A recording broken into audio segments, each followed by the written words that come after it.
Nunca olvidaré ese sonido.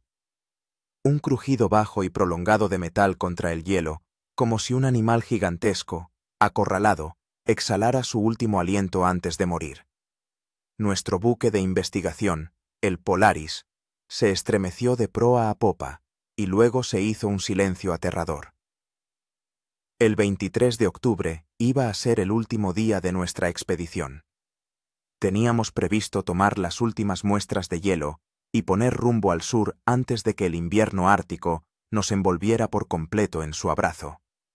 Pero la naturaleza tenía otros planes. «Sevir, sube al puente, rápido». La voz del capitán Ermílov a través del altavoz del barco sonaba inusualmente tensa. Me aparté del microscopio, donde estaba estudiando la estructura de los cristales de hielo. La inquietud en la voz normalmente calmada de Ermílov me hizo dejarlo todo y correr.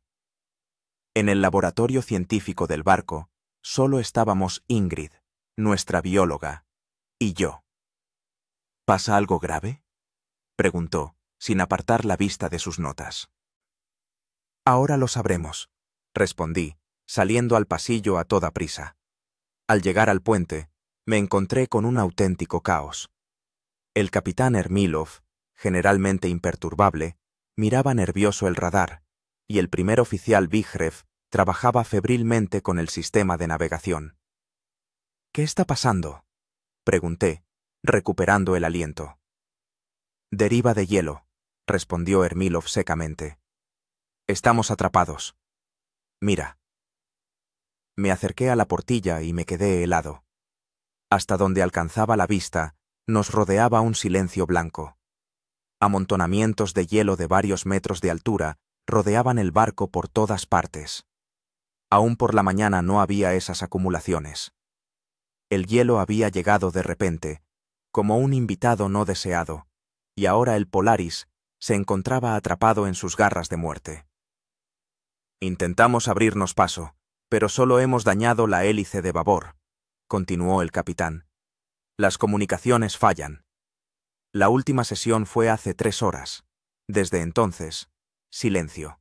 «¿Cómo de grave es la situación?». Intenté que mi voz sonara tranquila, aunque por dentro todo se encogía por un mal presentimiento. «Crítica». Ermílov nunca endulzaba la realidad. Si el hielo sigue comprimiendo, el casco podría no resistir, y, según las previsiones que recibimos antes de perder la comunicación, se acerca una tormenta. En ese momento, el barco volvió a temblar y oímos aquel mismo sonido. El crujido del metal contra el hielo. Parecía que el propio Polaris gemía de dolor. Las siguientes 12 horas se convirtieron en una pesadilla. La tormenta se abatió sobre nosotros con la furia de un berserker. El viento aullaba como una manada de lobos hambrientos, y la temperatura bajó hasta los 35 grados bajo cero. El hielo seguía comprimiendo el barco, y con cada hora que pasaba, la situación se volvía más amenazante. La tripulación se reunió en el salón común. 12 personas, 4 científicos, incluyéndome a mí, y 8 miembros de la tripulación. El capitán Ermílov no se anduvo con rodeos. «La situación es crítica. No hay comunicación alguna. La baliza de emergencia funciona, pero con este tiempo los equipos de rescate no podrán llegar hasta nosotros. El barco está atrapado entre los hielos y existe el riesgo de despresurización del casco». «¿Cuántas provisiones tenemos?», preguntó Marat Sinurov, nuestro meteorólogo. «Con un consumo moderado, para 3 meses», respondió el primer oficial Vigrev. «El combustible para los generadores durará aproximadamente lo mismo si utilizamos la energía solo para lo estrictamente necesario». «3 meses», dijo Ingrid en voz baja. «¿Y después?». Se hizo un silencio tenso. Todos entendían que la invernada en el Ártico podría prolongarse durante medio año, o incluso más. «Después actuaremos según las circunstancias», dijo el capitán con firmeza. «Lo principal ahora es conservar el barco y prepararnos para un largo aislamiento». Observé los rostros de mis compañeros. Miedo, desconfianza, shock. Las emociones se leían en cada rasgo. Todos éramos profesionales pero nadie se había preparado para tal giro de los acontecimientos. El radiotelegrafista Oleg Petrov, un tipo normalmente callado, de repente levantó la mano. «Tengo una propuesta. Si pudiéramos construir una antena más potente con las piezas que tenemos, quizá podríamos superar las interferencias». «Encárgate de eso», asintió Ermilov. «El resto, distribuid las tareas. Cada uno debe saber cuál es su cometido». Cuando la reunión terminó, regresé a mi camarote. A través de la portilla solo se veía una oscuridad impenetrable y remolinos de nieve. Saqué un bloc de notas ajado e hice la primera anotación. Día primero. Nuestro barco está atrapado en el hielo. No hay comunicación. La temperatura exterior es de 35 grados bajo cero. Tenemos provisiones para 3 meses. Somos 12 personas. No se sabe si sobreviviremos todos. Aquella noche no pegué ojo. Me quedé tumbado, escuchando los lamentos del barco y los aullidos del viento, y pensando en que, hacía solo una semana, estaba planeando cómo pasaría el año nuevo con mi familia. Ahora, mi único deseo era simplemente vivir para ver ese año nuevo. La mañana trajo nuevos problemas. El casco del barco tenía grietas en 3 lugares, y el equipo de rescate tuvo que sellarlas urgentemente. El generador funcionaba a trompicones, y en algunos camarotes la temperatura había bajado hasta los 5 grados sobre cero. «Tenemos que trasladarnos todos a la sección central», decidió el capitán. «Así será más fácil mantener el calor y ahorrar energía». Trasladamos los colchones y los sacos de dormir al salón común y a las habitaciones adyacentes. Ahora esto se convirtió en nuestro hogar común. Estrecho, pero más cálido y seguro. Los días siguientes se fundieron en una lucha interminable contra el frío y la desesperación. La tormenta no amainaba. El hielo seguía comprimiendo el barco y cada nuevo crujido nos paralizaba a la espera de una catástrofe. Al 5.º día, Oleg logró montar una antena amplificada, pero todos los intentos de contactar con tierra firme resultaron infructuosos. Solo ruido blanco y crepitaciones en respuesta. Quizá cuando la tormenta cese. Intentó animarnos, pero en sus ojos se leía la duda. El capitán Ermilov impuso un régimen estricto de ahorro de todos los recursos. La comida se racionaba, el agua se usaba solo para beber y cocinar, la luz se encendía 4 horas al día. Al 10.º día se produjo la primera avería grave. El generador principal falló. El mecánico, Gordey Timurovich, a quien todos llamaban simplemente abuelo, a pesar de sus 50 años, no salió de la sala de máquinas en 24 horas, intentando repararlo. «La bomba de combustible ha cascado», informó al capitán. «He improvisado un reemplazo temporal con piezas de repuesto, pero no es fiable. El generador solo puede funcionar a media potencia. Esto significaba que habría aún menos calefacción. La temperatura en los camarotes bajó a 10 grados positivos y empezamos a llevar ropa térmica incluso para dormir. Al final de la segunda semana, la tormenta finalmente amainó. Al salir a cubierta, contemplé una imagen fantástica. Nuestro barco, como un monstruo prehistórico, estaba sepultado bajo una gruesa capa de hielo y nieve. Solo la caseta del timón y los mástiles sobresalían del desierto blanco. De pie allí, bajo el sol ártico cegador, por primera vez fui realmente consciente de la magnitud de nuestra desgracia. Estábamos completamente solos en medio del inmenso océano helado, aislados del mundo, con las provisiones menguando y una esperanza de rescate cada vez más débil. En ese momento comprendí. No se trataba solo de sobrevivir, sino de librar una verdadera batalla contra la naturaleza más implacable del planeta. Y esa batalla duraría al menos medio año. El 20º día de nuestro cautiverio helado comenzó con una buena noticia. Oleg logró captar una señal de radio débil. A través de la crepitación y las interferencias, escuchamos fragmentos de frases en inglés. Alguien, posiblemente un barco de rescate noruego, estaba transmitiendo coordenadas. ¡Nos están buscando!, exclamó Oleg, con el rostro, normalmente pálido, enrojecido por la excitación. He intentado transmitir nuestras coordenadas, pero no estoy seguro de que nos hayan escuchado. Esta noticia insufló nueva vida al equipo. Por primera vez en 3 semanas, vi sonrisas en los rostros demacrados de mis compañeros.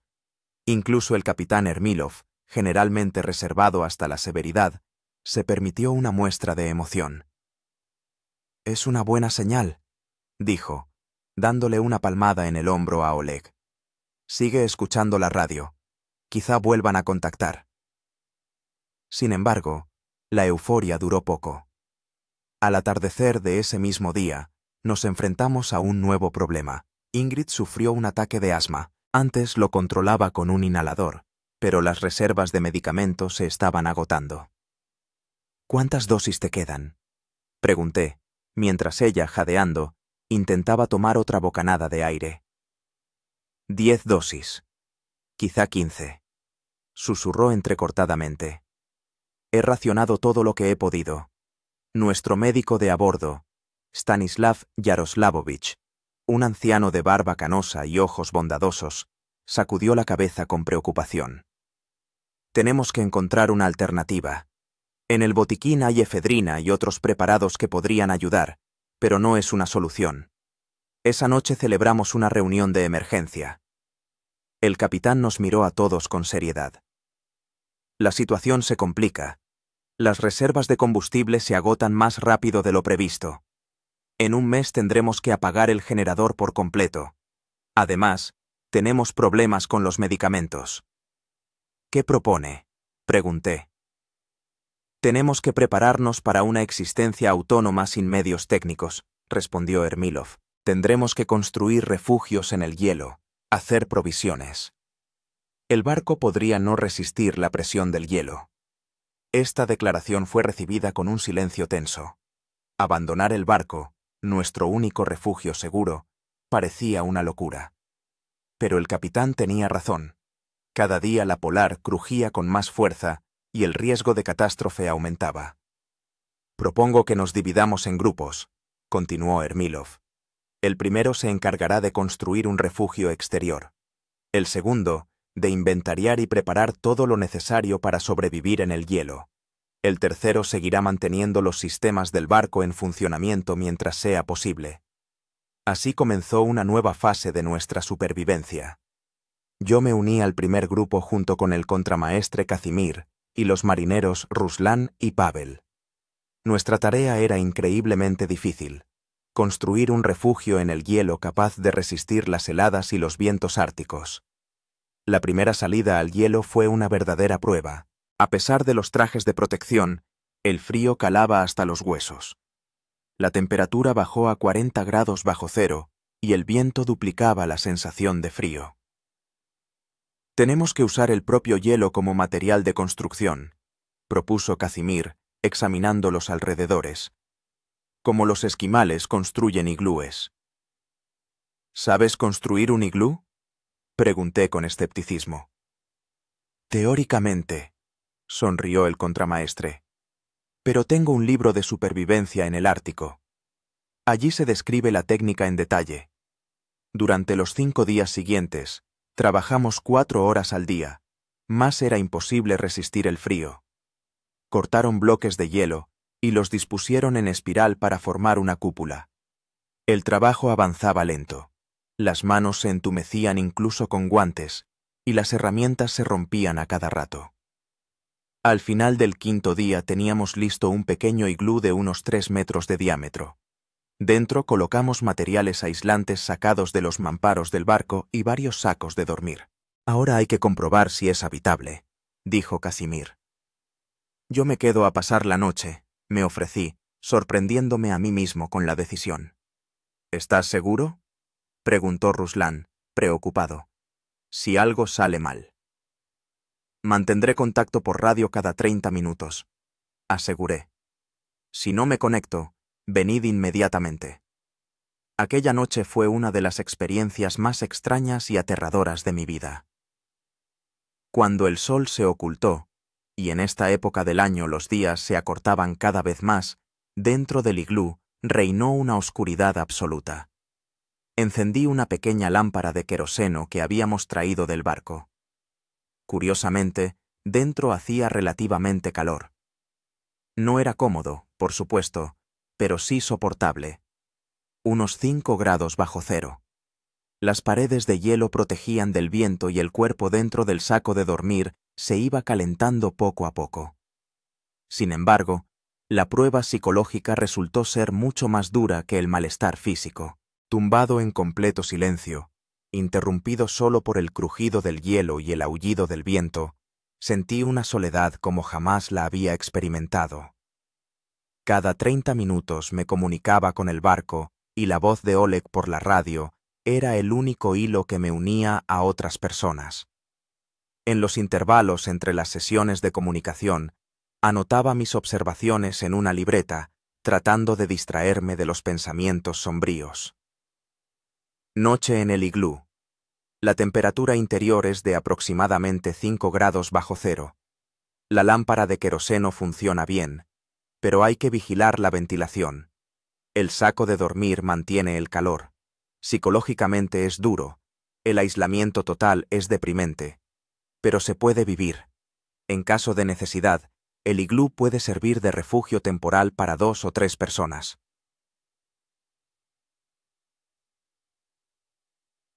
Por la mañana estaba agotado por la noche en vela, pero satisfecho con el resultado del experimento. Nuestro refugio de hielo funcionaba. Ahora tocaba construir varios más iguales, pero de mayor tamaño. Al regresar al barco, noté con preocupación que la situación había empeorado. La temperatura en los compartimentos habitables había descendido a 5 grados positivos y el generador funcionaba con interrupciones. El abuelo dice que quedan 10 días, 2 semanas como mucho, me informó Vigrev.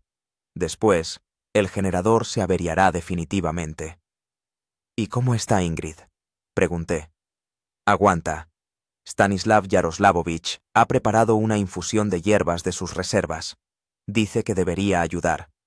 Durante la semana siguiente construimos 3 iglúes más, conectándolos entre sí con túneles de hielo.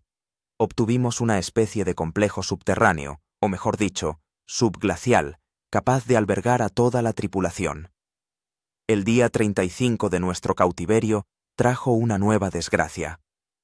Por la noche se oyó un crujido ensordecedor y el barco se escoró a estribor. Todos salieron de los sacos de dormir en pánico. «El casco no ha aguantado», gritó Vigrev. «Grieta en el costado de estribor. El agua entra en la bodega». Las horas siguientes se fundieron en un horripilante caleidoscopio de acciones. Trasladamos febrilmente provisiones, equipos y medicamentos a nuestro complejo de hielo. El capitán Yermilov dirigió la evacuación con una sangre fría asombrosa, a pesar de la gravedad de la situación. Prioridad: víveres, medicamentos, medios de comunicación, combustible para los hornillos portátiles. Ordenaba: objetos personales solo los imprescindibles. Por la tarde, el agua en la bodega ya había subido 2 metros y quedó claro que la estrella polar estaba condenada. Nos reunimos por última vez en la inclinada sala de estar. El capitán nos miró con gesto grave. Tendremos que abandonar el barco, pero esto no es el final. Tenemos refugio, provisiones, equipos. Seguiremos luchando por la supervivencia y esperaremos ayuda. Aquella noche nos trasladamos a nuestra casa de hielo. 12 personas en 4 iglúes conectados. Apretados, pero aún así mejor que en un barco que se hunde. Tumbado en el saco de dormir, escuchaba la respiración de mis compañeros y pensaba que ahora sí que estábamos aislados de todo el mundo. Nuestro barco, el último vínculo con la civilización, se hundía bajo el hielo.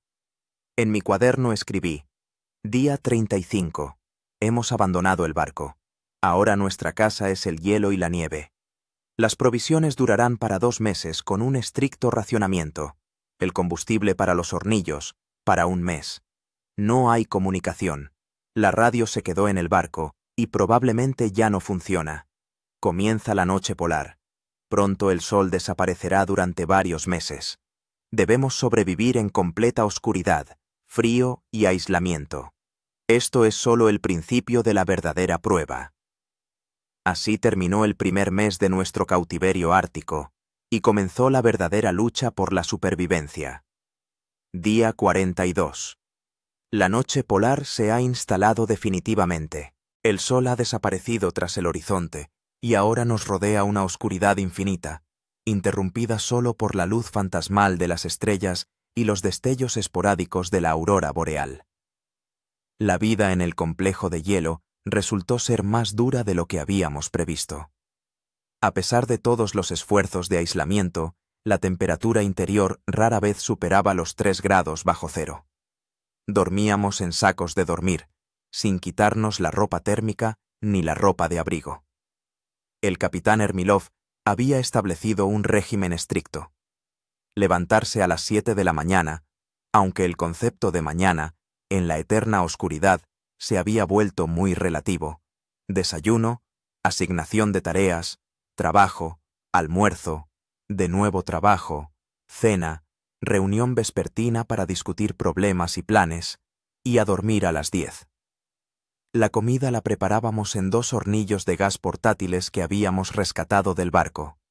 La ración era escasa: productos liofilizados, conservas, galletas marineras. El capitán impuso unas normas estrictas: 500 gramos de comida por persona al día. Con esta distribución, las provisiones durarán 2 meses y medio, explicó. Para entonces, o nos encuentran, o... No terminó la frase, pero todos entendimos lo que quedaba implícito. El agua era un problema aparte. Derretíamos nieve y hielo en los hornillos, pero eso requería combustible, que se consumía a pasos agigantados. Cada uno recibía 1,5 litros de agua al día para beber y para la higiene mínima. El 45º día se produjo el primer conflicto serio. Ruslan, uno de los marineros, acusó a Pavel de haber cogido una ración extra de comida. «Te he visto rebuscando en la caja de conservas», gritaba Ruslan, con el rostro desfigurado por la furia, iluminado por la tenue luz de la linterna. «Solo estaba revisando las provisiones», se defendía Pavel. «No he cogido nada». La situación se caldeó al máximo y parecía que iban a llegar a las manos. En ese momento intervino el capitán. «Basta». Su voz resonó como un latigazo. «Si empezamos a pelearnos entre nosotros, pereceremos antes que por el frío y el hambre. A partir de ahora, nadie se acercará a las provisiones a solas, solo por parejas y con permiso». Este incidente nos hizo darnos cuenta de otro peligro: la tensión psicológica. El aislamiento, la oscuridad, el frío y el miedo constante por el futuro estaban destrozando la psique incluso de los más fuertes. Para combatirlo de alguna manera, Ingrid propuso organizar noches de recuerdos. Cada noche, uno de nosotros contaba una historia de su vida. Esto ayudaba no solo a pasar el tiempo, sino también a conocernos mejor y a fortalecer el sentimiento de camaradería. Aún recuerdo la historia del abuelo Gordey Timurovich sobre cómo, de joven, cruzó el Baikal en una barca hecha por él mismo, o el relato de Oleg de su primera expedición a la Antártida.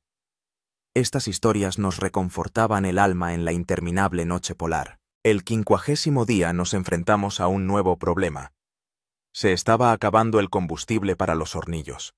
Solo quedaba para 2 semanas, siendo extremadamente ahorradores. «¿Qué haremos cuando se acabe el gas?», le pregunté al capitán durante otra reunión. «Tengo una idea», respondió. «En el barco quedan muchos materiales combustibles. Si podemos llegar hasta él...» «Pero el barco se hundió», objetó Vigrev. «No del todo. La cubierta superior y parte de la superestructura aún están sobre el agua», explicó el capitán. «Lo he estado observando estos últimos días. El hielo lo ha atrapado definitivamente y la inundación se ha detenido». Al día siguiente, el capitán, Kazimir y yo partimos hacia el barco. Tuvimos que caminar alrededor de 1 kilómetro en completa oscuridad, iluminando el camino solo con linternas frontales. El viento nos arrojaba nieve helada a la cara y el frío parecía penetrar todas las capas de ropa. El Estrella Polar ofrecía un espectáculo dantesco. El casco, atrapado en el hielo, se había escorado a estribor, y la superestructura y los mástiles, cubiertos de una gruesa capa de escarcha, recordaban el esqueleto de un monstruo prehistórico. «Cuidado, el hielo puede ser inestable», advirtió el capitán cuando nos acercamos al barco. Subimos a la cubierta por la escala helada. Los espacios interiores estaban parcialmente inundados y completamente congelados. Pero en los almacenes de la cubierta superior encontramos un verdadero tesoro. Varios bidones de aceite de motor, rollos de tela técnica y, lo más importante, una caja de bengalas de emergencia. «Con esto podemos hacer lámparas de aceite primitivas», explicó el capitán. «Darán luz y un poco de calor». Regresamos cargados con el botín, pero con la sensación del deber cumplido. Esta incursión nos dio esperanza. El barco aún podía servir como fuente de recursos. En los días siguientes, hicimos varias expediciones más al Estrella Polar, volviendo cada vez con algo útil: herramientas, tela, piezas metálicas que se podían utilizar para fabricar utensilios primitivos. El 60º día, Ingrid cayó enferma con fiebre alta. Su asma empeoró con un resfriado y su estado se deterioró rápidamente. «Tiene neumonía», diagnosticó Stanislav Yaroslavovich después de examinarla. «Necesitamos antibióticos, pero solo nos quedan unas pocas dosis». «Usad todo lo que sea necesario», ordenó el capitán. «No podemos permitirnos perder a nadie». Durante los 3 días siguientes, nos turnamos para velar junto a la cama de Ingrid. Su respiración era pesada y ronca, y la fiebre no bajaba a pesar de los medicamentos. En los momentos de lucidez, a menudo hablaba de su casa en Estocolmo, del jardincito con manzanos, de la gata que había dejado al cuidado de una vecina. «Tengo que volver», susurraba delirando. «Minnie me echará de menos». Al 4.º día, la crisis pasó, y la temperatura empezó a bajar. Stanislav Yaroslavovich parecía agotado, pero satisfecho. «Se recuperará. Es una chica fuerte». Este incidente nos hizo reflexionar sobre lo vulnerables que éramos. Una enfermedad, una lesión, un colapso psicológico. Cualquiera de estos problemas podría haber sido fatal en nuestras circunstancias. El día 70 trajo consigo un nuevo desafío. Una fortísima tormenta se abatió sobre el campo de hielo donde se ubicaba nuestro campamento. El viento alcanzó una velocidad de 100 kilómetros por hora y la temperatura cayó a menos 50 grados. Permanecer en el exterior se volvió mortal. La congelación se producía en cuestión de minutos. Estábamos atrapados en nuestro refugio de hielo, que se estremecía bajo la presión de la tempestad. «El iglú podría no resistir», comentó Casimir con preocupación, escuchando el aullido del viento. «Hay que reforzar las paredes desde dentro», propuse yo. «Tenemos bastones de esquí y cuerdas del barco. Podemos hacer un armazón adicional». Las horas siguientes trabajamos sin descanso, reforzando nuestro frágil refugio. Utilizamos todo lo que pudiera aportar rigidez a la estructura: palos, tablas, varillas metálicas. Afuera, la tormenta rugía con furia implacable, como si el propio Ártico hubiera decidido borrarnos de la faz de la tierra. Al 3.er día de la tormenta, una parte del túnel entre los 2 iglúes se derrumbó. Afortunadamente, no había nadie allí en ese momento. Pero ahora nuestro complejo se había dividido en 2 partes, y 4 miembros de la tripulación, Ruslan, Pavel, Oleg y Stanislav Yaroslavovich, quedaron aislados del grupo principal. «¡Estamos bien!», gritó Oleg a través de la luz de nieve y hielo. «Tenemos reservas de comida y agua para varios días». «Aguantad», respondió el capitán. «En cuanto amaine la tormenta, os sacaremos». La tormenta continuó durante 2 días más. Fueron los días más largos e inquietantes de todo nuestro cautiverio. Mantuvimos el contacto con el grupo aislado, gritándonos a través del derrumbe cada 2 horas. Cuando el viento finalmente cesó, comenzamos de inmediato a despejar el túnel. El trabajo fue duro. El hielo se había congelado en bloques monolíticos que debíamos romper con herramientas primitivas.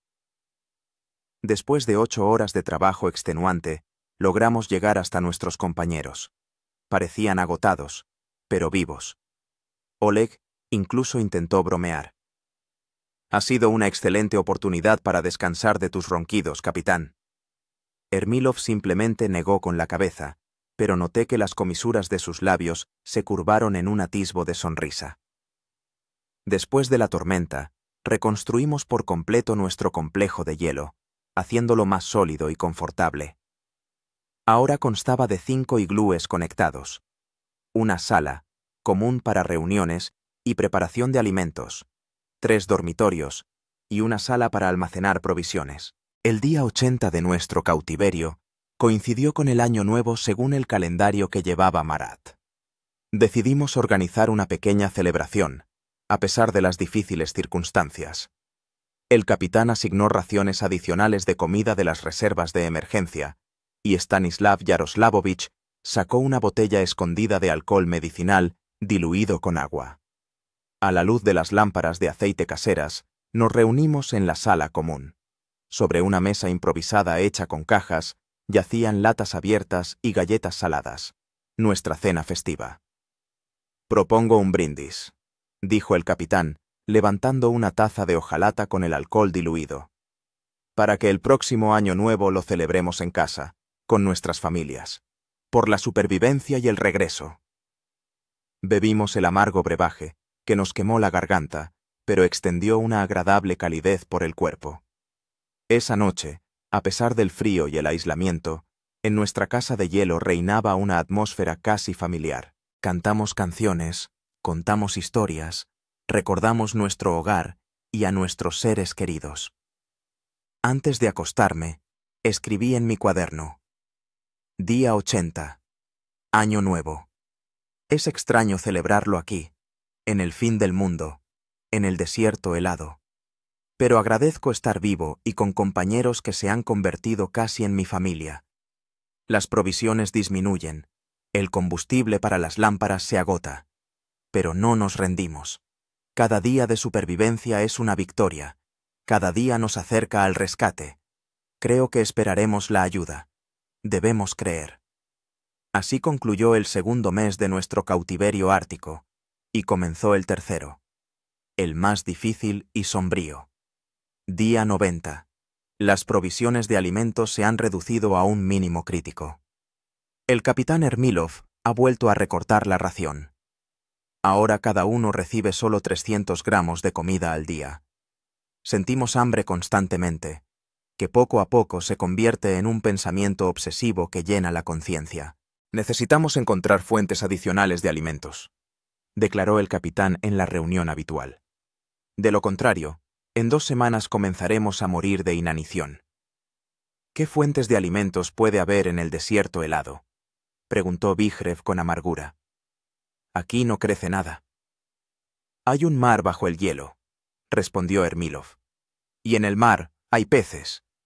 La idea era arriesgada, pero no teníamos otra opción.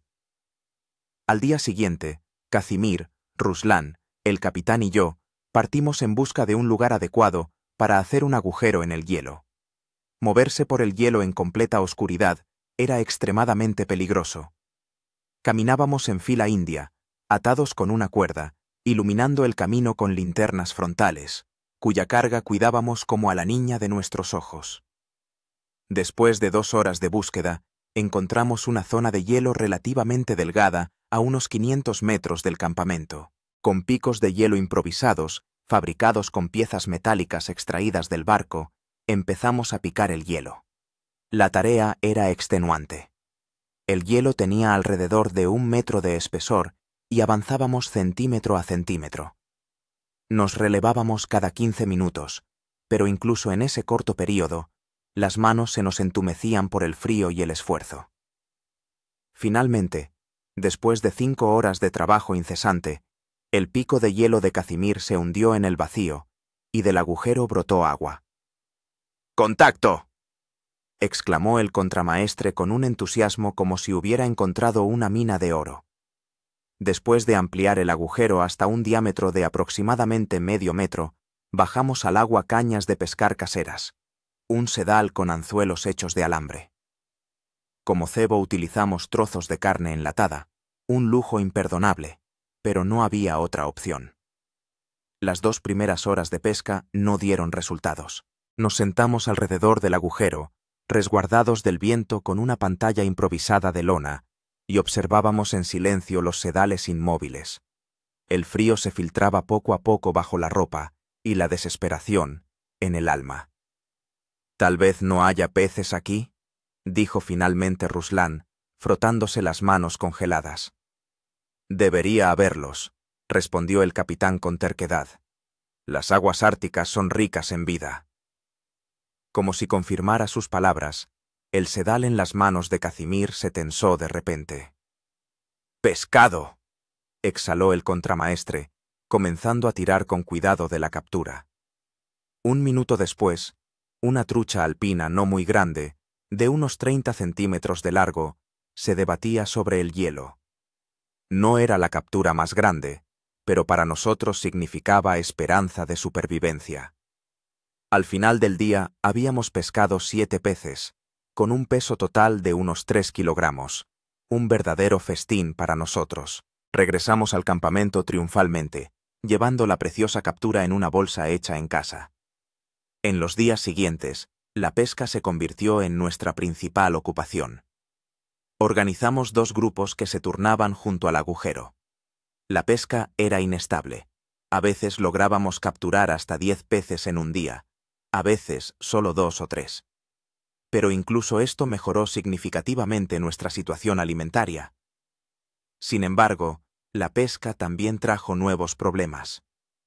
En el 100º día de nuestro cautiverio, Ruslan se cayó al agua al romperse el hielo cuando regresaba del turno de noche. Lograron sacarlo, pero había pasado casi un minuto en agua helada, y cuando llegamos al campamento, su ropa se había convertido en una coraza de hielo. Inmediatamente lo desnudamos, lo frotamos con alcohol y lo envolvimos en todas las mantas y sacos de dormir que teníamos. A pesar de estas medidas, por la mañana tenía fiebre alta y una fuerte tos. «Neumonía», diagnosticó Stanislav Yaroslavovich, «y una hipotermia seria. Hay que calentarlo y darle antibióticos». «Pero casi no nos quedan medicamentos», recordó Vigrev. «Entonces usaremos lo que tenemos», respondió firmemente el médico. «Y remedios caseros. Necesito compresas calientes y una decocción de las hierbas que recolecté en el barco».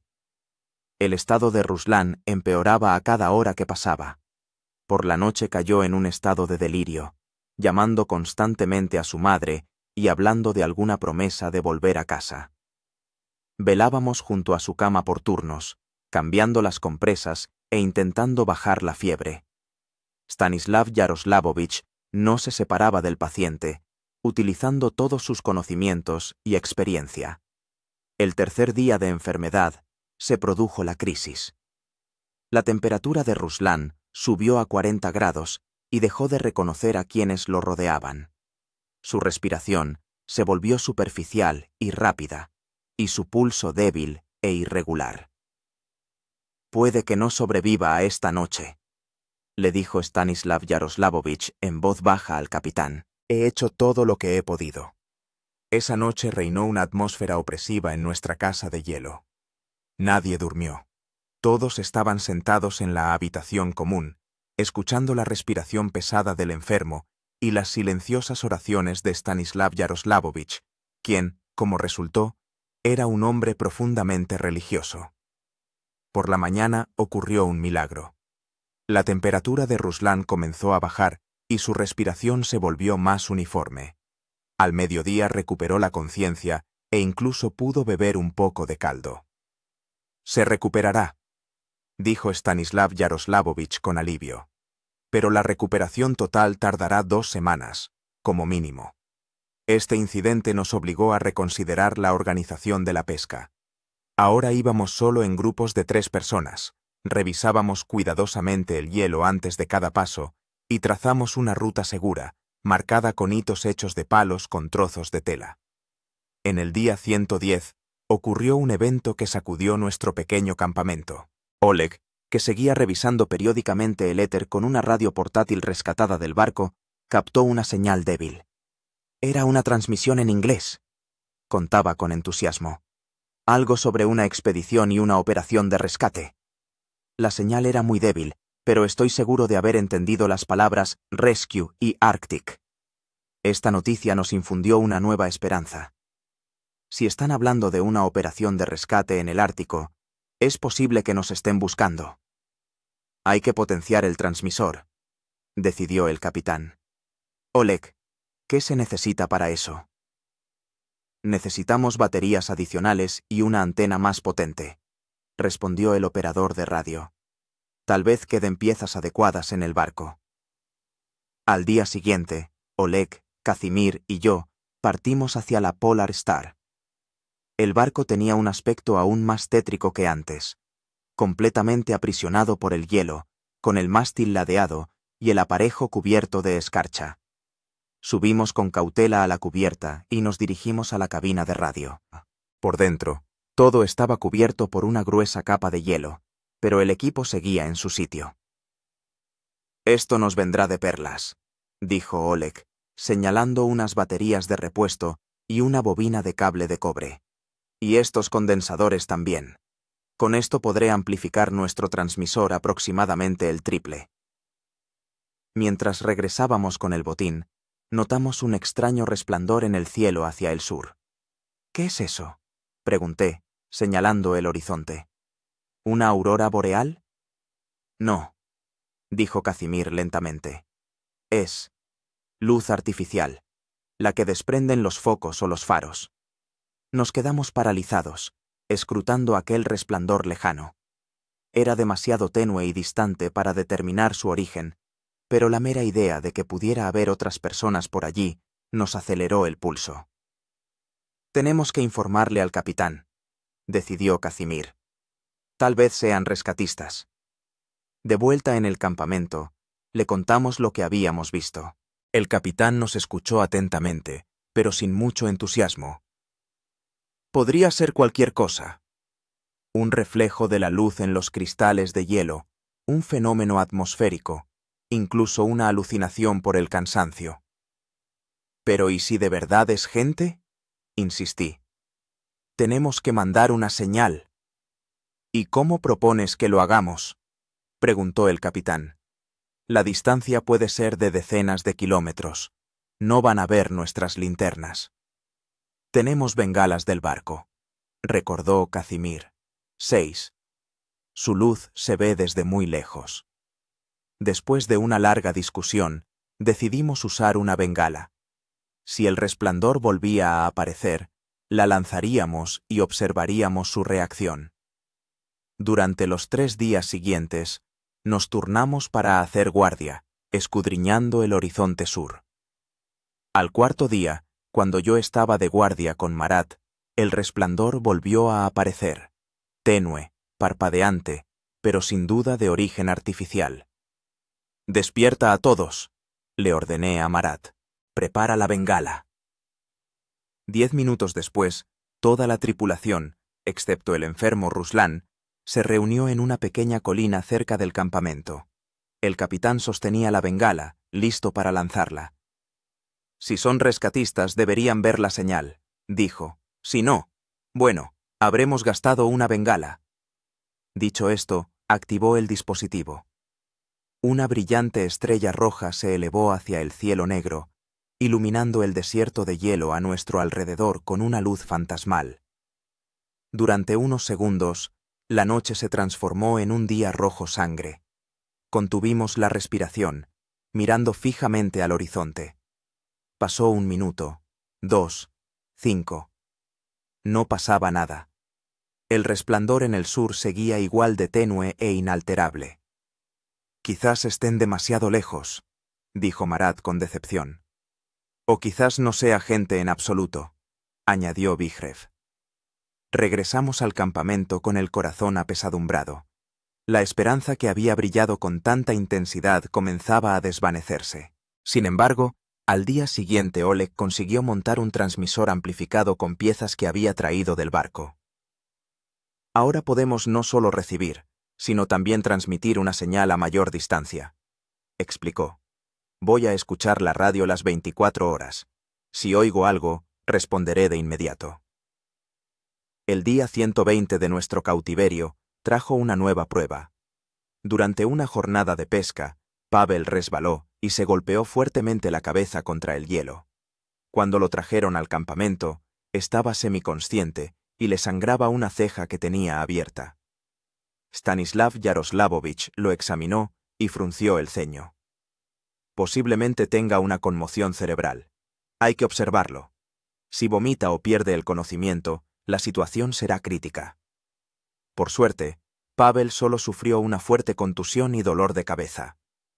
2 días después ya podía levantarse y ayudar un poco en el campamento. Llegó el día 130. Las reservas de alimentos, a pesar de la pesca, seguían menguando. Los peces picaban cada vez menos. Quizás habíamos pescado la mayoría en el radio que nos era accesible. El combustible para las lámparas de aceite también estaba llegando a su fin. Pero el problema más grave era el estado de ánimo de la tripulación. La oscuridad interminable, el frío, el hambre y el aislamiento estaban minando incluso a los más fuertes. La gente se volvía irritable, estallaban conflictos por nimiedades. Una vez encontré a Marat sentado en la más completa oscuridad, en un rincón apartado del iglú. Miraba al vacío con una mirada ausente y murmuraba algo entre dientes. ¿Estás bien?, pregunté, sentándome a su lado. Ya no puedo más, Sevir, susurró. Esta oscuridad me está volviendo loco. Llevo 4 meses sin ver el sol. Me he olvidado de cómo es. Le puse una mano en el hombro. Pronto empezará el día polar. El sol volverá, y la ayuda también llegará. Solo tenemos que aguantar. ¿Y si no? En su voz se percibía desesperación. ¿Y si nunca nos encuentran? ¿Y si morimos aquí, en el hielo, y nadie llega a saber qué nos pasó? No supe qué responder. Esos mismos pensamientos me asaltaban a mí también en momentos de debilidad, pero no podía permitirme rendirme.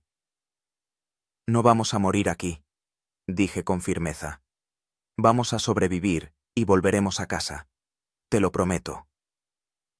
Aquella noche no pude conciliar el sueño, dando vueltas a nuestra situación. En mi cuaderno escribí: Día 130.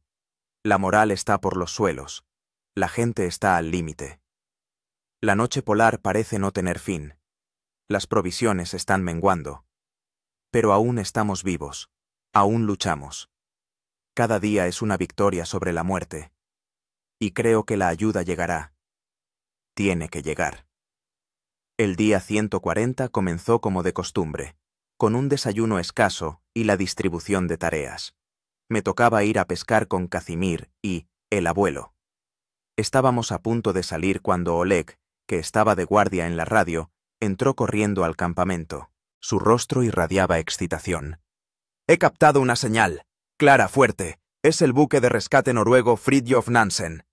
Nos están buscando». Nos quedamos paralizados, sin dar crédito a lo que oíamos. «¿Les has respondido?», preguntó el capitán, apareciendo de inmediato a su lado. «Sí, les he transmitido nuestras coordenadas y la situación. Han confirmado que lo han recibido. Vienen hacia nosotros». En el campamento estalló la alegría. La gente se abrazaba, reía, algunos incluso lloraban de alegría. Después de 140 días de cautiverio en el hielo, el rescate por fin se hacía realidad. Pero nuestras pruebas aún no habían terminado. Podían pasar semanas antes de que llegaran los rescatistas, y teníamos que aguantar ese tiempo con los mínimos recursos. «Hay que economizar las provisiones que quedan», recordó el capitán cuando pasó la primera euforia, «y estar preparados para la evacuación en cualquier momento. Cada uno debe preparar lo más necesario: documentos, ropa de abrigo, objetos personales. Todo lo demás tendremos que dejarlo». En los días siguientes, Seguimos manteniendo contacto con el Fridtjof Nansen. El barco avanzaba lentamente entre los hielos, superando las mismas dificultades que una vez detuvieron a nuestra estrella polar. El día 150, los exploradores del buque noruego vieron nuestra señal luminosa. Estaban a unos 30 kilómetros, una distancia enorme en las condiciones árticas, pero ahora sabían con certeza dónde buscarnos. Día 150. El rescate está cerca, pero estos últimos días pueden ser los más difíciles. Las provisiones están prácticamente agotadas. La gente está exhausta física y mentalmente. Pero ahora tenemos esperanza, real, tangible. Y eso nos da fuerzas. Así terminó el 5.º mes de nuestro cautiverio ártico y comenzó la última etapa, el camino hacia el rescate. Día 160 de nuestro cautiverio en el hielo. La comunicación con el Fridtjof Nansen se había vuelto regular. 2 veces al día nos poníamos en contacto, transmitiendo información sobre nuestro estado y recibiendo noticias sobre el avance de los rescatistas. «Están a 20 kilómetros de nosotros», informó Oleg tras otra sesión de comunicación. «Pero avanzan muy lentamente. El hielo es demasiado grueso incluso para su rompehielos». «¿Cuánto tiempo les llevará?», preguntó el capitán Ermílov. «No pueden decirlo con certeza. Quizá una semana, quizá 2». Esta noticia era a la vez alentadora y preocupante. Por un lado, los rescatistas estaban relativamente cerca. Por otro, nuestra situación se estaba volviendo cada vez más crítica. Las reservas de alimentos se habían reducido a un mínimo absoluto, unos 100 gramos de comida por persona al día. La pesca daba cada vez menos resultados.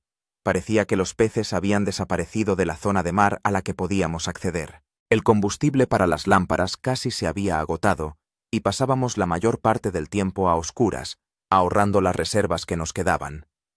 Pero la prueba más dura seguía siendo la noche polar. La oscuridad interminable pesaba sobre la psique, provocando depresión y apatía incluso en los miembros más resistentes de la tripulación. «He olvidado cómo es el sol», dijo Pavel una vez, mirando al vacío con la mirada perdida. «A veces me parece que no lo volveré a ver nunca más». «Lo verás», respondí con seguridad. «La noche polar terminará pronto. Los primeros rayos de sol deberían aparecer en unos días». Consultaba el calendario que llevaba desde el primer día de nuestro cautiverio. Según mis cálculos, el sol debería aparecer en el horizonte en una semana. El día 165 ocurrió un suceso que casi les cuesta la vida a 3 miembros de nuestro equipo. Kazimir, el abuelo, y Vigrev se fueron a otra jornada de pesca. Normalmente, estas salidas no duraban más de 3 o 4 horas, pero pasaron 5 horas, luego 6, y seguían sin regresar. «Hay que organizar una búsqueda», decidió el capitán cuando quedó claro que algo iba mal. Marat, Oleg y yo seguimos la ruta marcada hacia nuestro agujero en el hielo. La visibilidad era casi nula. La oscuridad, agravada por una ligera nevada, ocultaba todo a nuestro alrededor.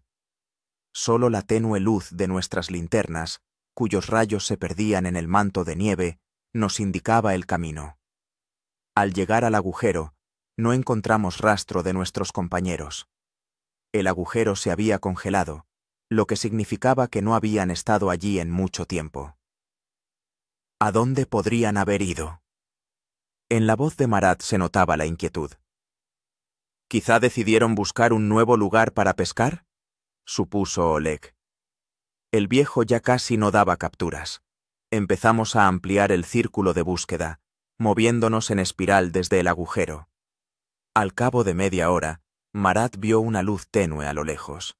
«¡Allí!», señaló un punto de luz apenas perceptible a 1 kilómetro de nosotros, aproximadamente. Nos apresuramos en esa dirección, superando con dificultad los montículos de nieve y los témpanos. A medida que nos acercábamos, quedó claro que la luz provenía de una linterna que yacía sobre el hielo. Al acercarnos, vimos una escena terrible, una enorme grieta en el hielo, de unos 3 metros de ancho. En el borde de la grieta yacía una linterna, y junto a ella, aparejos de pesca. «¡Se han caído!», exclamó Oleg, horrorizado. Nos arrastramos con cautela hasta el borde de la grieta y comenzamos a llamar a nuestros compañeros. Una voz débil nos respondió. «Aquí. Estamos aquí».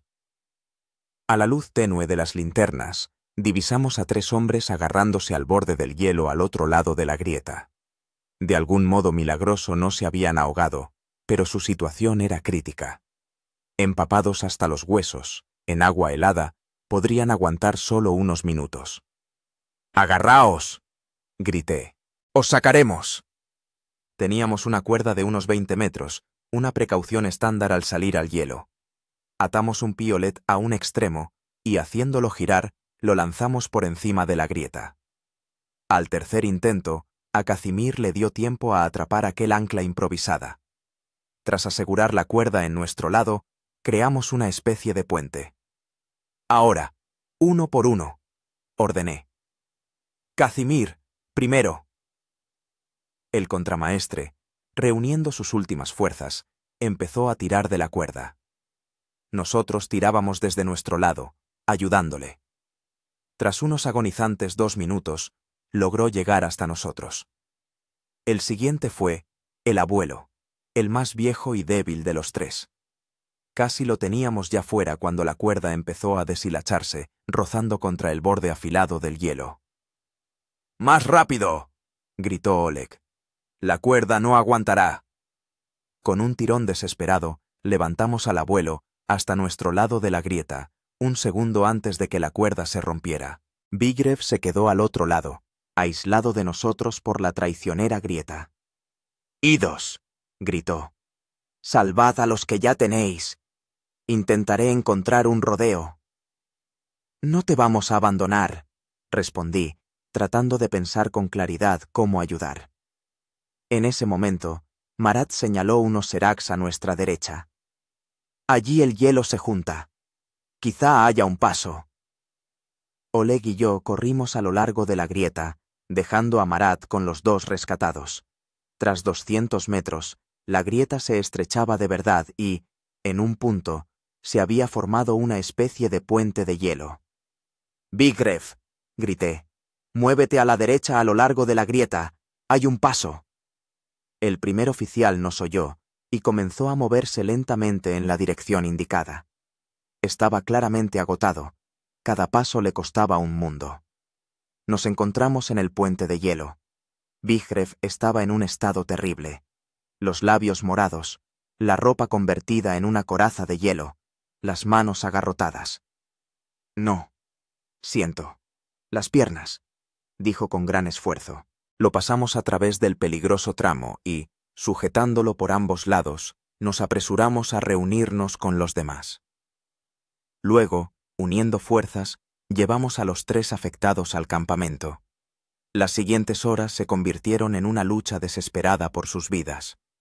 Desnudamos a nuestros compañeros, les frotamos con alcohol, los envolvimos en todas las mantas y sacos de dormir disponibles. Stanislav Yaroslavovich no se apartó de ellos ni un momento, comprobando constantemente su pulso y respiración. Al amanecer, quedó claro que Kazimir y el abuelo saldrían adelante. Ya podían hablar e incluso beber caldo caliente. Pero el estado de Vigrev seguía siendo crítico. Había perdido el conocimiento, su respiración era superficial y su pulso apenas perceptible. «Tiene una hipotermia grave y, posiblemente, edema pulmonar», le dijo Stanislav Yaroslavovich al capitán.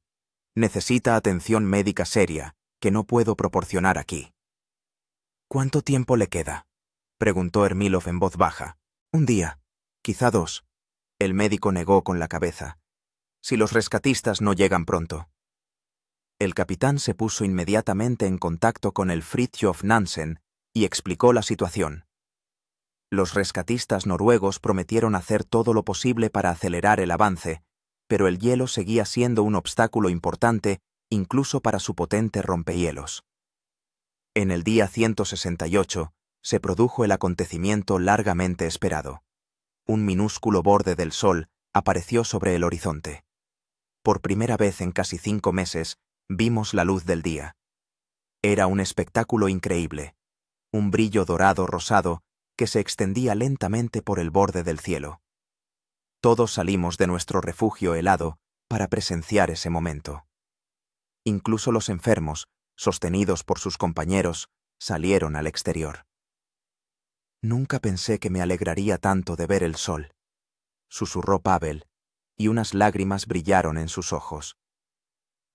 Ese momento nos dio nuevas fuerzas y esperanza.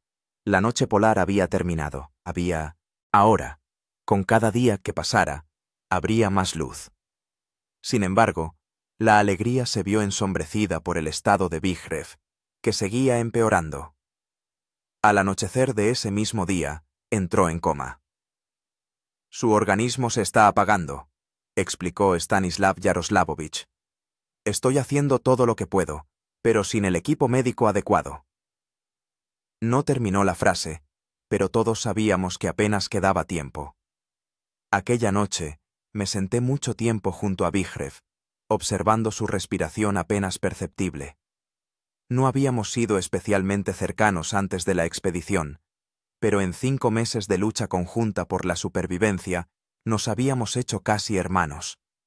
Recordaba cómo Vigrev me había enseñado a hacer nudos marineros en los primeros días en el barco, cómo me hablaba de su familia, su esposa Natalia y sus 2 hijas gemelas, que habían cumplido 5 años justo antes de su partida, cómo soñaba con volver a casa y verlas crecer.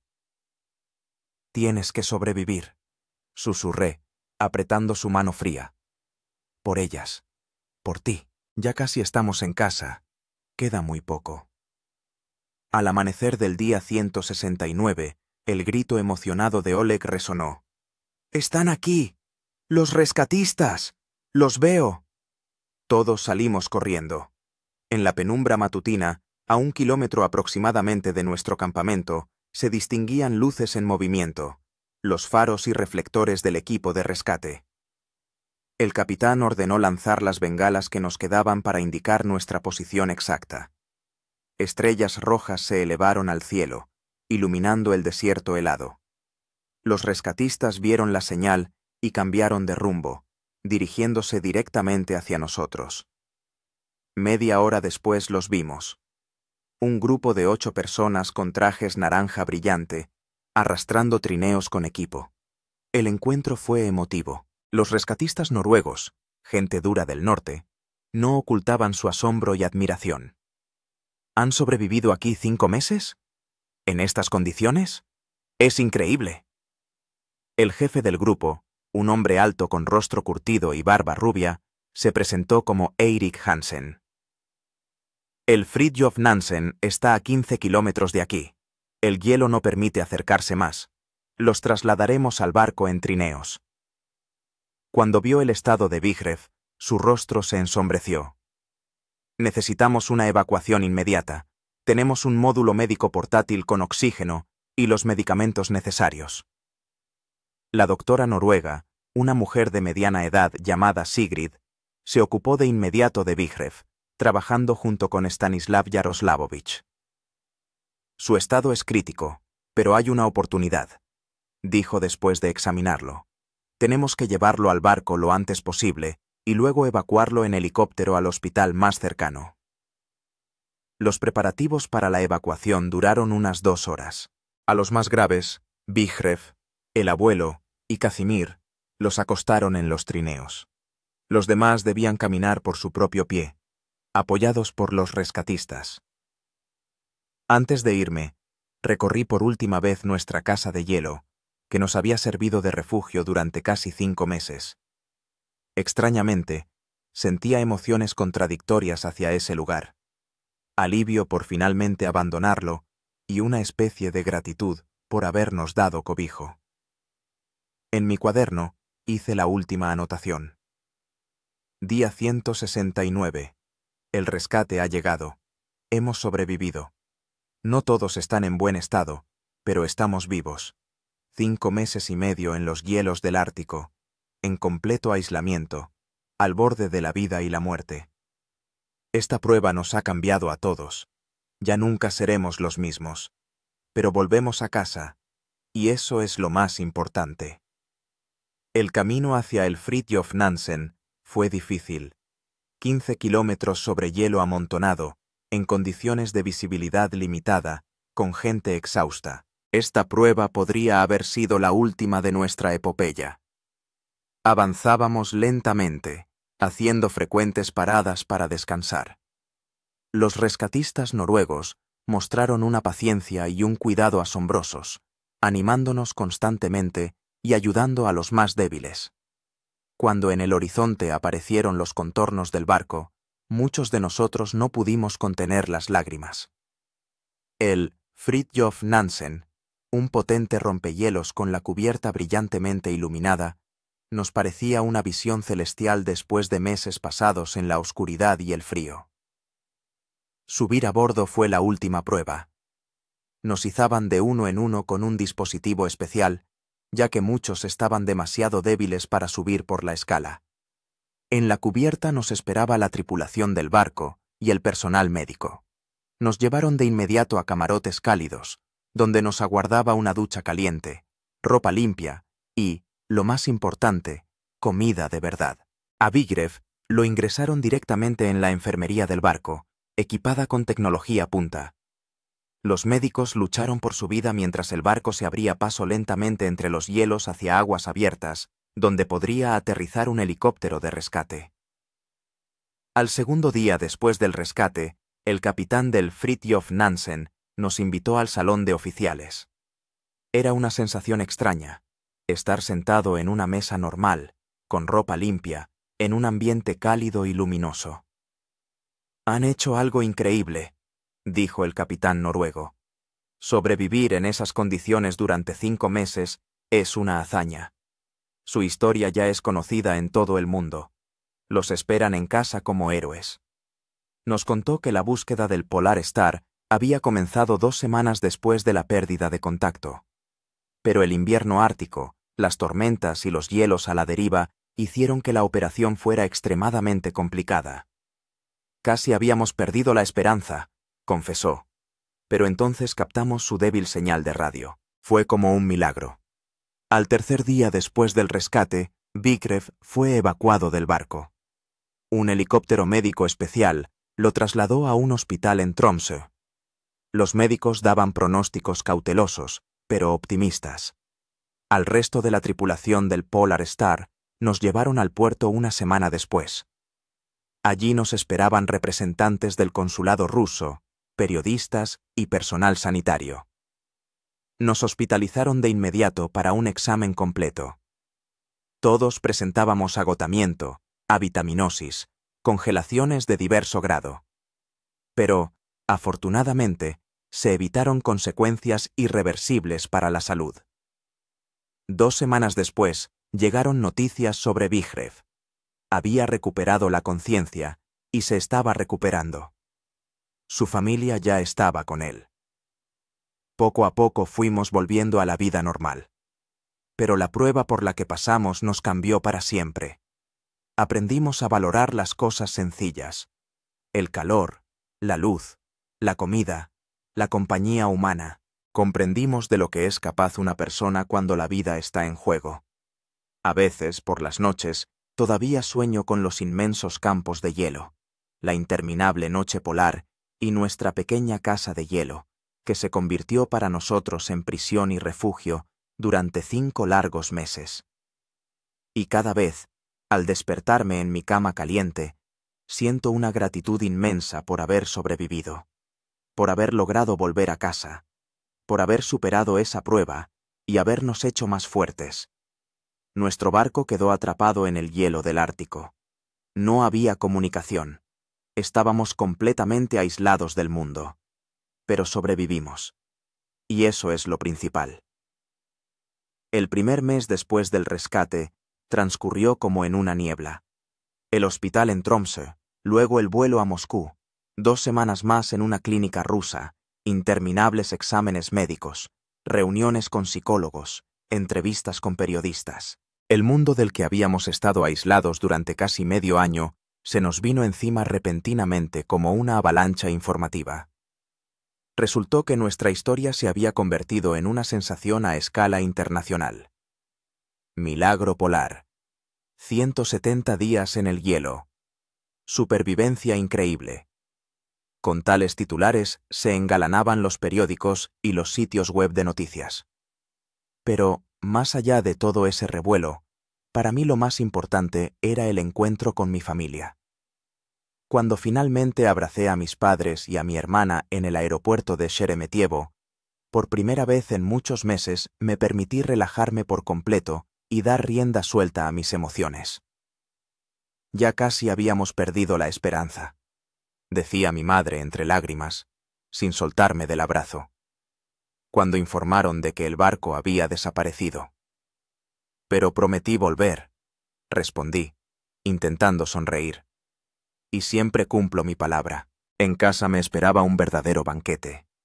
Todos mis platos favoritos, con los que había soñado durante las largas noches polares.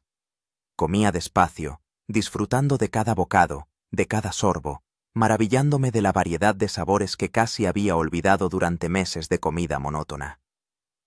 «Estás tan delgado», se preocupaba mi madre, sirviéndome otra porción. «Estás en los huesos».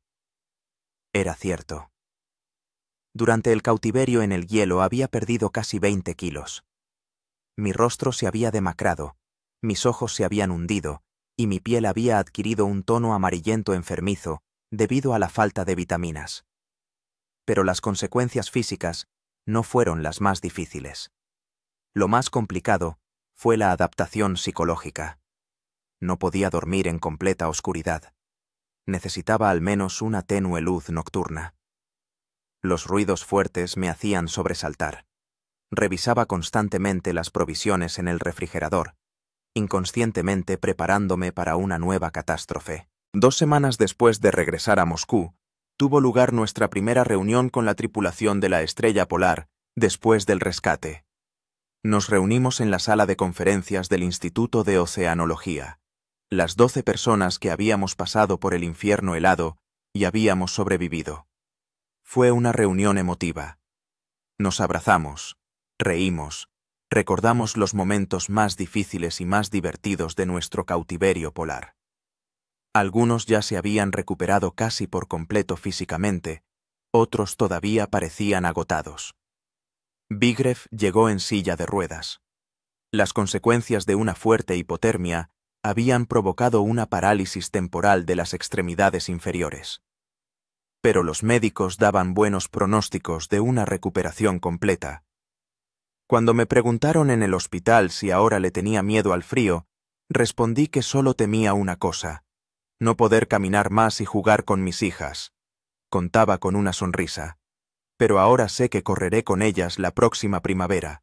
El capitán Ermilov, como siempre, discreto y sereno, pronunció un breve discurso. Hemos superado una prueba que no todos pueden soportar. Nos hemos enfrentado a las condiciones más duras del planeta y hemos sobrevivido. No porque seamos superhéroes, sino porque trabajamos como un solo hombre, nos apoyamos mutuamente y nunca perdimos la esperanza. Estoy orgulloso de cada uno de ustedes y considero un honor ser su capitán. Después de la parte oficial, pasamos a un ambiente más informal.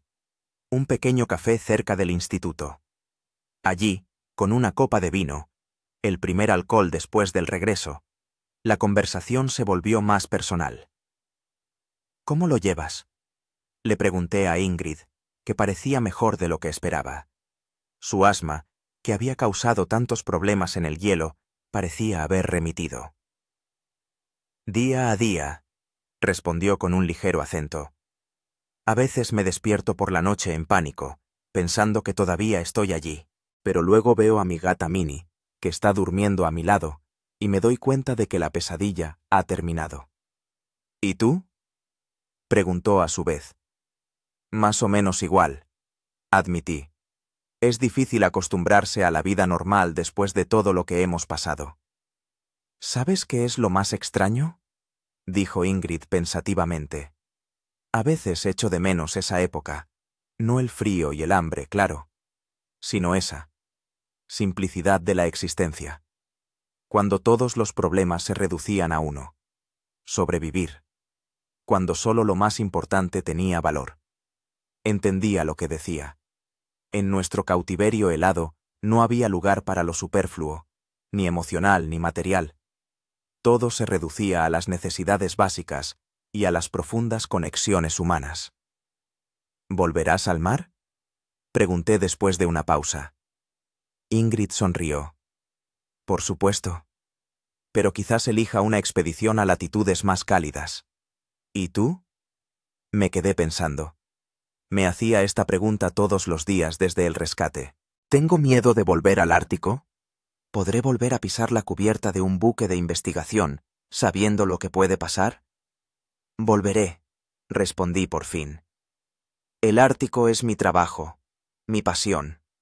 Lo que nos pasó fue una situación extrema, pero demostró que somos capaces de superar incluso lo imposible. Esa noche acordamos vernos con regularidad, al menos una vez al año, el día de nuestro rescate, para recordar por lo que pasamos y valorar cada día de la nueva vida que el destino nos regaló.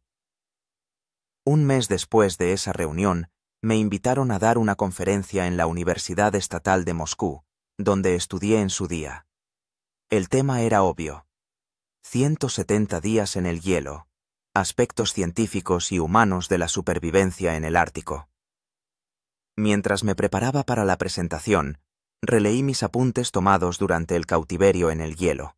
El cuaderno raído, que había llevado desde el primer día de la catástrofe hasta el mismo rescate, se convirtió para mí en una especie de máquina del tiempo, que me devolvía a aquellos días y noches llenos de miedo, esperanza y lucha. El auditorio estaba abarrotado. Estudiantes, profesores, periodistas. Comencé con una descripción científica y árida de las circunstancias de la catástrofe, las condiciones meteorológicas, los aspectos técnicos de la supervivencia. Pero gradualmente pasé a lo que realmente importaba: el factor humano. La técnica y el conocimiento son importantes, decía, mirando las caras interesadas de los asistentes. Pero en condiciones extremas, lo que realmente juega un papel decisivo son otras cosas. La fuerza de voluntad, la ayuda mutua, la capacidad de adaptarse y encontrar soluciones en situaciones aparentemente desesperadas. Después de la conferencia, una chica, estudiante de la Facultad de Geografía, se acercó a mí. «Dígame, ¿qué fue lo más aterrador?», preguntó. ¿El frío? ¿El hambre? ¿El aislamiento? Me quedé pensando un momento. Lo más aterrador fue la incertidumbre. No saber si llegaría la ayuda. No saber si viviríamos hasta mañana. No saber si volveríamos a ver a nuestros seres queridos. Esa incertidumbre carcome el alma más que cualquier incomodidad física. ¿Y qué les ayudaba a no rendirse?, continuó. La esperanza, respondí simplemente. Y la responsabilidad mutua. Cuando sabes que de tus acciones depende no solo tu vida, sino también la vida de tus compañeros, eso te da fuerzas. En verano, 6 meses después del rescate, recibí una invitación inesperada de la parte noruega. Eirik Hansen, el jefe del equipo de rescate que nos encontró en el hielo, me proponía visitar Tromsø y participar en una conferencia internacional sobre seguridad ártica. Acepté sin dudarlo. Era una oportunidad no solo para compartir mi experiencia, sino también para agradecer personalmente a las personas que salvaron nuestras vidas. Tromsø me recibió con un sol radiante y un clima sorprendentemente cálido para el Ártico. Esta pintoresca ciudad, situada en una isla entre fiordos, parecía tan pacífica y segura que era difícil creer en la proximidad del severo océano glacial ártico. Eirik me recibió en el aeropuerto, igual de alto y fuerte, con el rostro curtido por el viento y una barba rubia. «Me alegra verte en mejor forma que la última vez», bromeó, estrechando mi mano con firmeza. «Todo gracias a ustedes», respondí sinceramente. «Si no fuera por su equipo». «Nosotros simplemente hacíamos nuestro trabajo», restó importancia a Eirik con modestia. La verdadera hazaña la lograron ustedes, sobreviviendo allí tantos meses. De camino a la ciudad, me contó que el Fridtjof Nansen se encontraba actualmente en el puerto de Tromsø para su mantenimiento preventivo. ¿Quieres ver el barco que te salvó?, preguntó. Por supuesto. Dimos un pequeño rodeo y fuimos al puerto. El Fridtjof Nansen, un potente rompehielos con su característico casco rojo, estaba atracado en el muelle. Mirándolo ahora, en un claro día de verano, era difícil imaginar cómo este barco se abría paso a través de metros de hielo durante el invierno ártico para rescatar a 12 personas perdidas en el desierto helado. ¿Quieres subir a bordo?, me propuso Eirik. Al capitán le alegrará verte. Al pisar la cubierta del Fridtjof Nansen, experimenté una extraña sensación de déjà vu. Precisamente aquí, 6 meses atrás, había terminado nuestro cautiverio en el hielo. Precisamente aquí nos habíamos sentido seguros por primera vez en muchos meses. El capitán del barco, Magnus Bergström, me recibió como a un viejo amigo, aunque en los días del rescate apenas habíamos intercambiado un par de frases. Yo estaba demasiado agotado y aturdido. ¿Cómo se encuentra su compañero? ¿Aquel que estaba en estado crítico?, preguntó tras los saludos. Vikrev se está recuperando, respondí. Los médicos dicen que se recuperará por completo en un año. Me alegra oírlo, dijo el capitán sinceramente. Sabe, en 40 años de trabajo en el Ártico he visto de todo. Pero su caso, sobrevivir en esas condiciones, sin comunicación, sin el equipo adecuado, casi sin comida, es un verdadero milagro. No es un milagro, sino la voluntad humana de vivir, objeté. Y el trabajo en equipo. Sobrevivimos porque actuamos como un solo hombre. Por la noche de ese mismo día, tuvo lugar una recepción oficial para los participantes de la conferencia. En el elegante salón de un hotel se reunieron científicos, exploradores polares y representantes de los servicios de rescate de diferentes países. Cuando el presentador me presentó como participante de la legendaria supervivencia en el hielo del Ártico, el salón estalló en aplausos. Me sentí incómodo. No estoy acostumbrado a ser el centro de atención. Mi presentación fue breve, pero emotiva. Hablé sobre cómo nuestra experiencia debía servir de lección para todos los que trabajan en el Ártico. Sobre la necesidad de perfeccionar los sistemas de seguridad, los protocolos de comunicación y el equipo de emergencia. Sobre la importancia de la cooperación internacional en materia de rescate. El Ártico no reconoce fronteras nacionales, concluí. Y ante su severidad, todos somos un solo equipo. Como demostró nuestro caso, solo uniendo fuerzas podemos vencer a la naturaleza. Después de la presentación, se me acercó una mujer de mediana edad con el uniforme de la Guardia Costera noruega. La reconocí. Sigrid, la médico que atendió a Virev en primer lugar. Quería decirle en persona, comenzó, que su historia ha cambiado los protocolos de las operaciones de rescate en el Ártico. Ahora evaluamos de otra manera las posibilidades de supervivencia y nunca cesamos la búsqueda, incluso si ha pasado mucho tiempo. Esa fue, probablemente, la mejor recompensa por todo lo que habíamos pasado. Saber que nuestra experiencia podía salvar vidas en el futuro.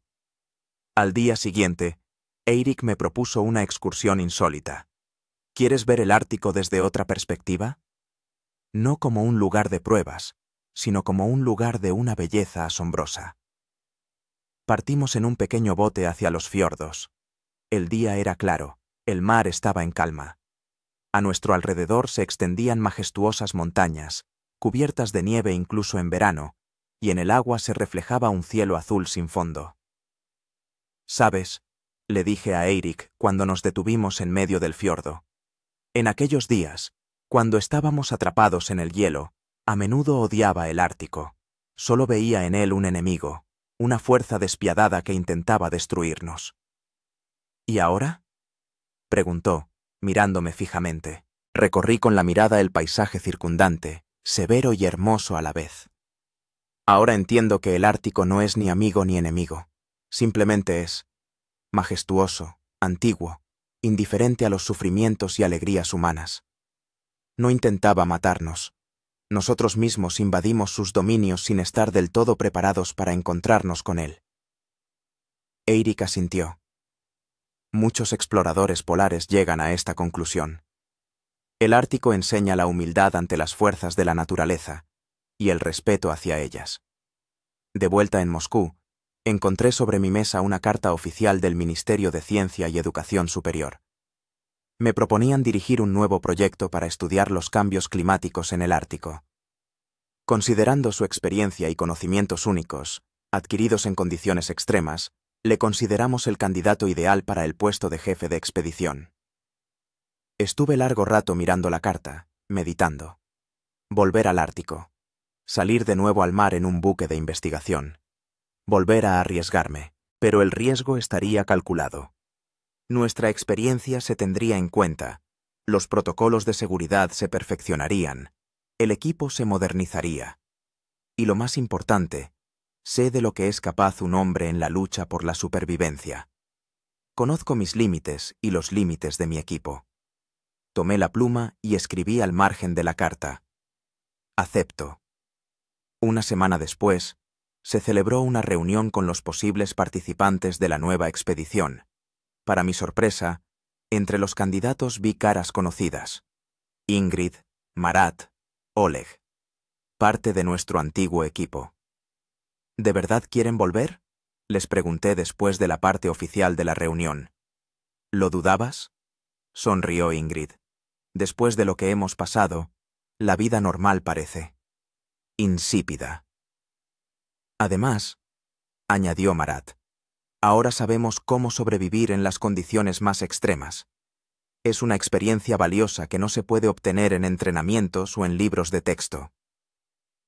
¿Y qué pasa con el miedo?, pregunté. ¿No temen que la historia se repita? Sí, tenemos miedo, respondió Oleg con franqueza. Pero es un miedo sano. Nos obliga a estar más atentos, mejor preparados. Y además, hizo una pausa. Después de lo que hemos pasado, muchos otros miedos simplemente han desaparecido. Entendía de qué hablaba. Después de haber vivido una verdadera pesadilla, dejas de temer las pequeñas molestias. Simplemente no vale la pena preocuparse por ellas. La última vez, antes de la nueva expedición, nos reunimos todo el antiguo equipo en el aniversario de nuestro rescate. Los 12, incluyendo a Vigrev, que ya caminaba con seguridad con un ligero bastón. Nos reunimos en un pequeño restaurante a las afueras de Moscú. Sin cámaras, sin periodistas. Solo nosotros, unidos por un destino común y una prueba compartida. El capitán Ermilov, que tras lo sucedido decidió dedicarse a la enseñanza, pronunció un brindis. Por los que han estado al borde del abismo y han regresado. Por los que saben el valor de cada día de vida. Por nosotros, amigos míos. Levantamos las copas. En los ojos de cada uno se leían recuerdos. Difíciles, terribles, pero también que nos unían más que cualquier lazo. Después de la cena, cuando ya nos despedíamos, Virev me llevó aparte. He oído que vuelves al Ártico. Sí, confirmé. Nueva expedición, nuevos objetivos. Cuídate, dijo con seriedad. Y recuerda, por muy fuerte que sea la naturaleza, el espíritu humano es más fuerte. Lo abracé para despedirme. Esa es la principal lección que sacamos de nuestro cautiverio en el hielo, y nunca la olvidaré. Un mes después, volvía a estar en la cubierta del buque de investigación, observando cómo se alejaba la costa. Delante estaba el Ártico, severo, peligroso, pero ahora ya familiar. Sabía que esta expedición sería diferente. Estábamos mejor preparados, mejor equipados, con más experiencia. Pero lo más importante es que sabíamos que éramos capaces de superar lo imposible si actuábamos como una sola entidad. En mi nuevo cuaderno hice la primera anotación. Día 1 de la nueva expedición. Regreso al Ártico. No como víctima de las circunstancias, sino como investigador, armado con conocimientos y experiencia. Por delante se extiende la incertidumbre, pero ahora sé que, sean cuales sean las pruebas que nos depare el destino, el ser humano es capaz de superarlas. Sobre todo si cuenta con compañeros de confianza. Nuestro barco quedó atrapado en el hielo del Ártico. No había comunicación. Estábamos completamente aislados del mundo. Pero sobrevivimos. Y regresamos más fuertes que antes. Esa es la principal conclusión de nuestro medio año de supervivencia en el Ártico.